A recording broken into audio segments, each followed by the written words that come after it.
Earth. 8 billion people spread across 7 continents.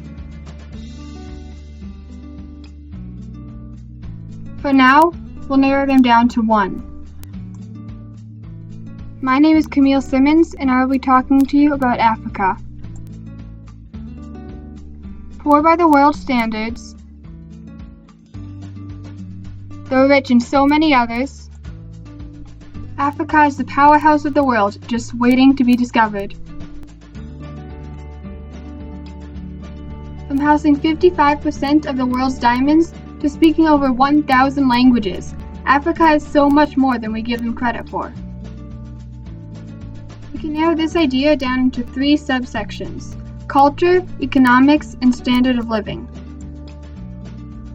Africa contains a wide variety of culture that has been growing and evolving since it was formed.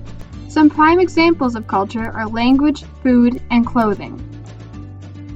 The languages of Africa cannot easily be contained in groups, so instead I will tell you about the top 5 most spoken languages in Africa. Spoken by more than 50 million people, Hausa is found in West and Central Africa. Brought to Africa by Europeans, French has racked in 90 million people across Africa. One of the most recognized languages for Africans to speak, Swahili is spoken by 100 million people. Quite a few English words, such as algebra, have come from Arabic, and it is currently being spoken by over 100 million people around Africa. Being in the top 5 most spoken languages in the world has transformed the English language and helped it achieve a whopping 700 million African speakers. Now that we know a little bit more about the language of Africa, let's take a look at the food. When you think of African food, you probably think of spice and rice or other flavorful meats. But this is a huge understatement of the huge amount of food that Africa possesses. The Arabics introduced people to spices early on, and wheat was later brought into dishes from nomadic herders and farmers. These 2 components have banded together to create several amazing dishes. In a lot of places, cattle symbolize wealth, and hence are used for dairy products but rarely killed, so fish and pig have taken their place. In addition to the fish and pig, corn can be found in many foods, as well as oranges, limes, and lemons. People who live in Central Africa have changed the least in how they eat, and they continue to eat some of the same things they did centuries ago. This means that plantains, a type of banana, are often eaten, as well as monkey, antelope, and pig. As you can now see, where you live does take a play in what you eat. So we will move on to one of the most controversial topics: clothing. From jeans to headdresses, what Africans wear and what they should wear has been a problem not only in Africa, but all over the world. Several stores around the world have begun to sell traditional African clothing. Some examples include Zazzle, Etsy, and Amazon, as well as hundreds of others. But instead of looking at these, we will look at stores based in Africa, more specifically the southernmost tip. Originally from Cape Town, Labels for Less sells people practical clothing and has been a booming business since 2013, where it opened in an old Victorian house, using a website to help manage the store. This, as well as their weekly sales, has made Labels for Less a place to visit. Selling traditional African clothes has become this store's trademark, as well as its wide array of customers stretching into the United Kingdom. Their fabric supply and ideas come straight from Africa, and they sell shoes and bags as well as other clothes. Economics. Money, jobs, and manufacturing have all helped to build Africa's economy into what it is today. Money.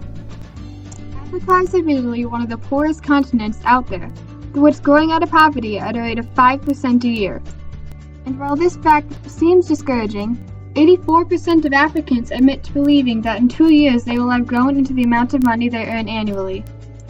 This, along with the fact that by 2020 Africa's consumer class will reach 130 million people, roughly 15% of the population, proves that while the process may be slow, Africa should eventually rise out of poverty. Jobs. Roughly 10% more jobs are created annually for teens, though a 50% increase was discovered recently, taking into account of all ages. Even though the amount of opportunities for Africans have grown, roughly 2/3 of the population is still jobless, as opposed to roughly 2/5 of Americans.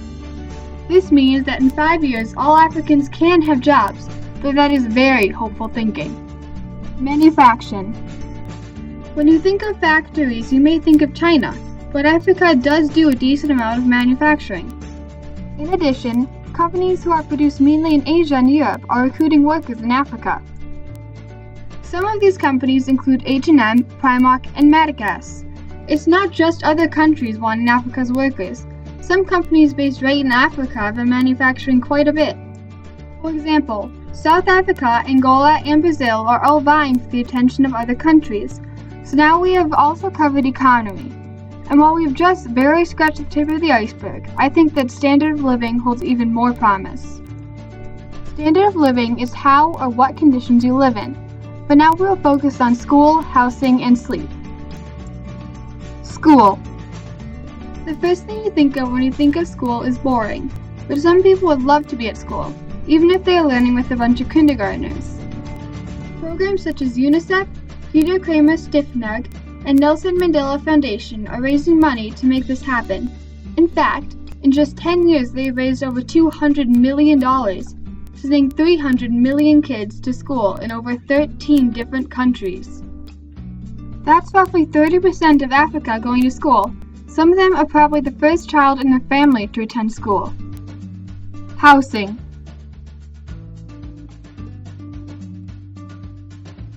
Housing in Africa is not very different from the United States, though one of the main differences is that it costs roughly half as much to live in Africa. Some people even live on less than $1 a day. Other than that, most people live by bodies of water, such as the Nile River or Lake Victoria. As you can probably guess, the least amount of people live in the desert, and an average amount live in Central Africa.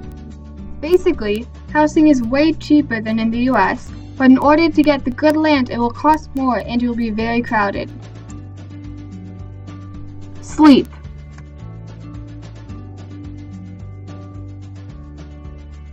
Everyone has heard that you need to achieve at least 8 hours of sleep every night in order to get the sufficient amount that is recommended. You also know how hard that is to get, especially if you are 13 or older. Now imagine that you have to walk to a lake for water, make breakfast, go to school, if you can, walk to the lake for more water, cook dinner, and then you can go to sleep. This adds a significant amount of time onto your day, and hence takes away quite a bit of sleep. Now we have covered the basics of Africa, but this is only the beginning. People around the world are evolving, and Africa is only part of something that is so much bigger. Try and dig a little deeper to find out one more fact, and you might be surprised what you learn.